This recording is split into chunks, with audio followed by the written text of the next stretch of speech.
It's Friday, so it's time for our Friday roundup, and I think we're gonna tick off everybody today. Probably, because we're gonna deal with a bit of a hot topic.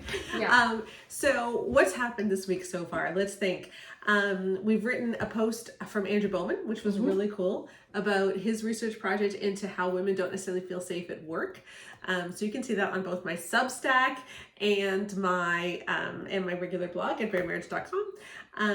We've been talking more about why evangelical women don't want to marry evangelical men and lots of stuff. And then the podcast this week, we had a really fun one that Keith and I did on why do men cheat? And we were looking at all kinds of peer-reviewed research for that. But at the same time, I've been preparing for a podcast in a couple of weeks where I'm going to be looking at the problems with the book, His Needs, Her Needs. And so I've been reading it all week behind the scenes. And there was a quote from it that I shared on social media this week that went kind of big. So the author, Willard Harley, was saying that sometimes women choose not to have an orgasm when they have sex after the long day when they're really tired and exhausted. Mm-hmm. And I said, okay, how many of you think that's what's really going on? That she's freely choosing this and saying she's choosing not to have an orgasm. And most people on social media said, yeah, what she's doing is she feels pressured into having sex. Yeah, or she's just doesn't want to have sex, and so she's like, we'll just make it fast then. Yeah, exactly. But I had a few people write to me behind the scenes, and I've had some interesting conversations. And one of them in particular I want to talk about, because this is a phenomenon I think that happens a lot, and we've talked about it, especially in our book, The Good Guy's Guide to Great Sex. But a man wrote, what do you do when you want to give your wife an orgasm, but she's like, no, just go ahead. I don't want that. And when this happens all the time, like, what do you do? Mm-hmm. And, there is a point where, okay, if you really do want her to have an orgasm, then why are you going through with sex that isn't pleasurable for her? Like, that should be an issue, because the more that you have sex with someone who isn't enjoying it, the more you solidify it in their brains that sex isn't for them. And they can actually experience the sex, even though it is technically consensual. Like, she's the one saying, go ahead and do it. Her body reacts in trauma to this on a long-term basis. And this has shown up in our surveys. And often these marriages become sexless altogether.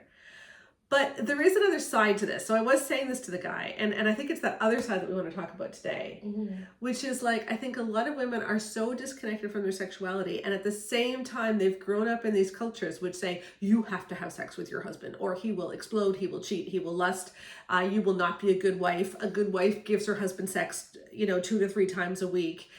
And so you hate the idea of sex. You don't want to have an orgasm. You don't want him to touch you at all. But you have to let him, or else you're not a good wife. And so in essence, she becomes the one pressuring him.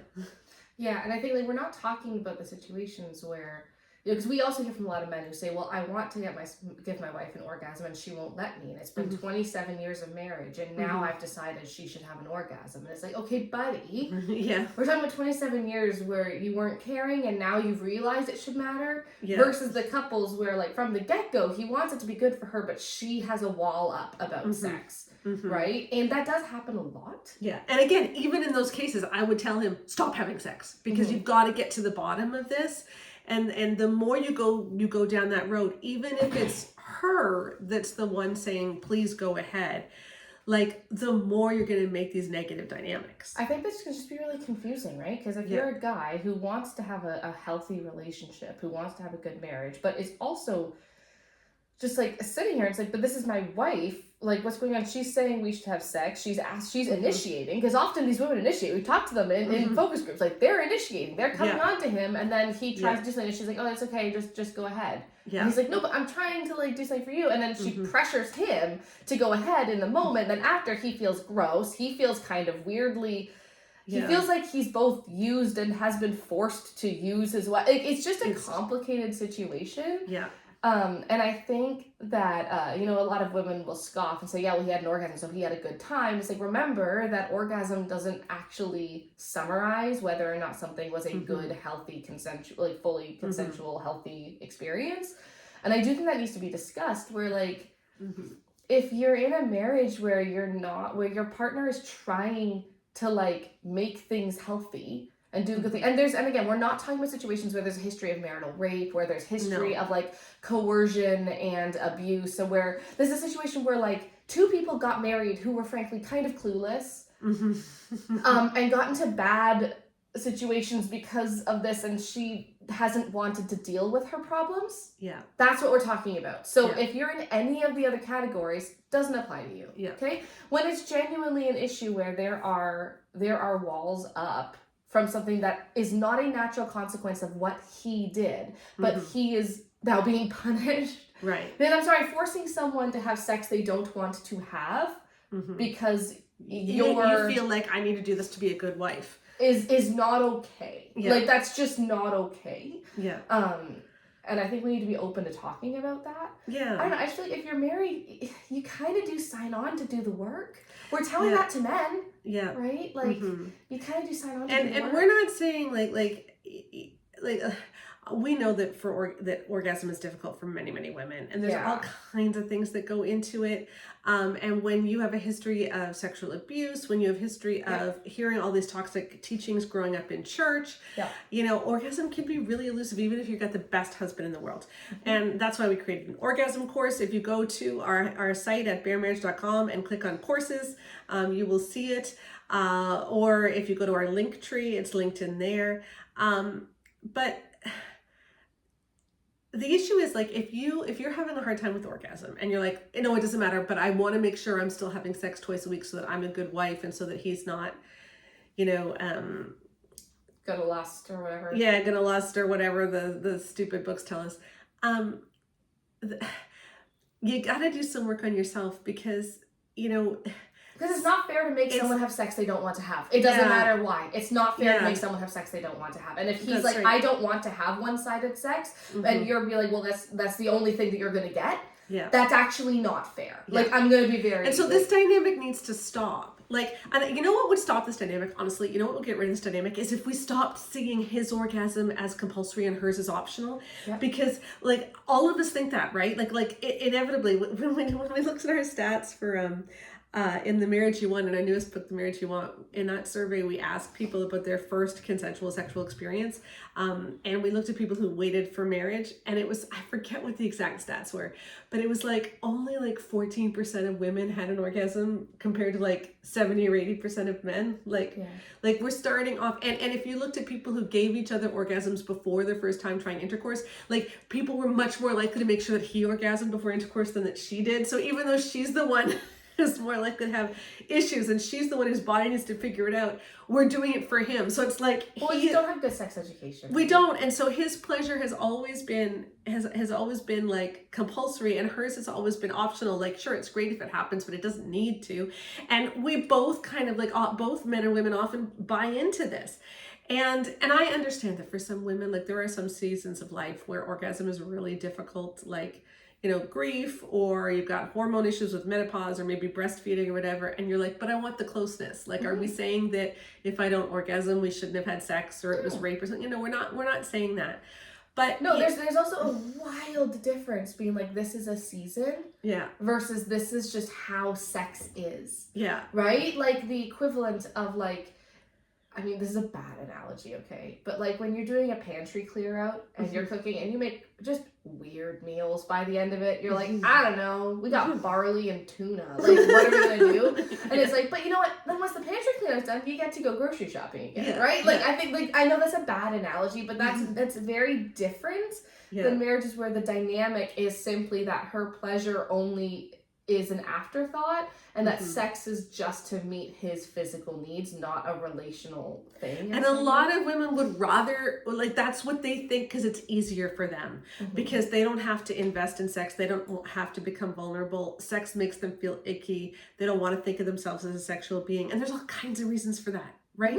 Like, this is a gross society. Right now, as we speak, and there's something going on in Canada right now. There's a Hockey Canada sexual assault trial going on, and it's despicable. These 5 hockey players are accused of sexually assaulting this young woman in a hotel room, and all 5 defense lawyers get to cross-examine her. Can you imagine that? So she has to sit through days upon days upon days of all of these people spouting rape myths at her. Like, well, you consented to getting drunk, didn't you? Or, you know, and it's like, there's a good reason why a lot of women have aversions to sex, Mm-hmm. right? Like this is the society that we grow up in. And then you add all of these toxic books onto it, which make men seem disgusting and which make like the whole thing is so icky. Like I totally understand why a lot of women are just like, I don't want to be sexual because that's icky, but I will go through the motions because I have to. And I guess what we're saying is, if that's the dynamic in your marriage, you need to stop it. Whether you're the guy or the woman, like whichever, like you need to stop that dynamic because it isn't healthy. It's gonna backfire in the long run. You're both gonna be traumatized in some way. Like, let's get to the bottom of this. And it's okay for him to say, "Hun, we got to work this out. Like, let's get some therapy here. We need to see a professional licensed counselor. We need to read some books together. Like, this is important. And we can't pretend that everything's okay. And this is important not just because I want sex that's fulfilling for me, but because it's not healthy it's for not our healthy relationship. for our relationship. It's not healthy for you. You were made for so much more than this. It's not good for the soul to be using and being used as your relational norm. Even if you're saying, well, I don't mind. It's not good for the soul. It's not good for you. It isn't good for you. Yeah. Like, so that's the thing. It's not, and again, we are not talking about situations where this is a natural consequence of what that person has done. Yeah. We get a lot of messages from people who are like very well-meaning. But we get messages where it's like, I'm realizing now the first 5 years of marriage, I probably raped my wife a lot. And we had obligation sex for 10 more years. And then she just shut down entirely. And I've been wondering why. And your work has been a lifesaver. And she won't go through with me. So how can we make her go through it with me? And I'm like, buddy, this is not that. This is not that. You actually, no. You need to realize that you are reaping the consequences of what has been done. And if you never get sex again in your life, if you were like actively assaulting your wife, that is a natural consequence and that is fair. That's not the same thing. That's my personal opinion. But we do see the other side of it. I often get comments from women or DMs from women saying, Sheila, you care too much about orgasm. It's like all you care. I'm just gonna. My Facebook is making noise. Hold on. Like, you care too much about orgasm. You're always going on about orgasm. Orgasm doesn't matter. It's not the end all and be all. Who cares about orgasm?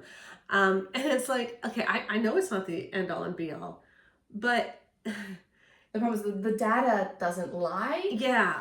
That like a lot of women feel great about the fact that like, oh, it's fine. It's just a good way for us to feel close. And then like, that only lasts like, it doesn't seem to last. It doesn't last long term. You can put up with that for a while. You can't put up with it always.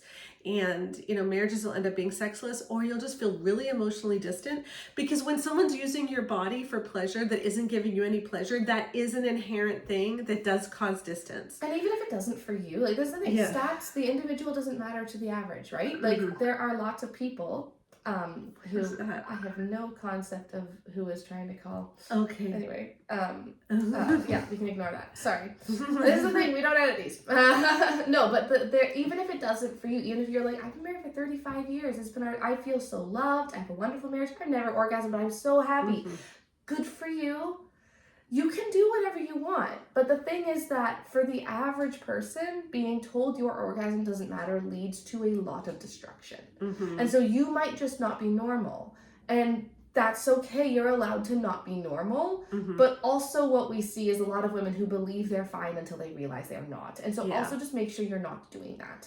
That's the only thing, right? Like, but I just, we do need to talk about the fact that men are not monoliths. And I think that often when people hear about men saying, well, I don't want this, and like I'm having like every time we have sex it's one-sided, like the answer is don't have one-sided sex. Also, men can also be hurt by this. And if you're a guy who just wants to have a good marriage and who didn't know that this was going to happen, where he was going to have to feel like his wife doesn't want him and that he doesn't have any realistic expectation of what a normal, healthy sex life is, that's genuinely difficult for either men or women to grapple with. Yeah. And especially if she's then not willing to do the work to deal with these problems and put them on a better trajectory, that's a massive red flag. And for people who are angry or triggered about that, I was supposed to like put it in the opposite terms, right? She wants to have sex that is two-sided with her husband. But he's just like, I don't care, just you just use a toy or something and I'm fine. And then she says, well, no, like, that's not enough for me. Like, we need to have an actual relationship. Would you be willing to, like, read the Great Sex Rescue with me? We'll figure out what's going on with you. Like, can we do that? And he says, no, I gave you my answer. Just use it. It's fine. Like, that's not okay. Like, or if he's like, well, no, we'll have sex, sure. But then he just takes care of her. And then he just is like, I'm done. And she's like, okay, but now, like, that's not what I signed up for. Like, I wanted us to try.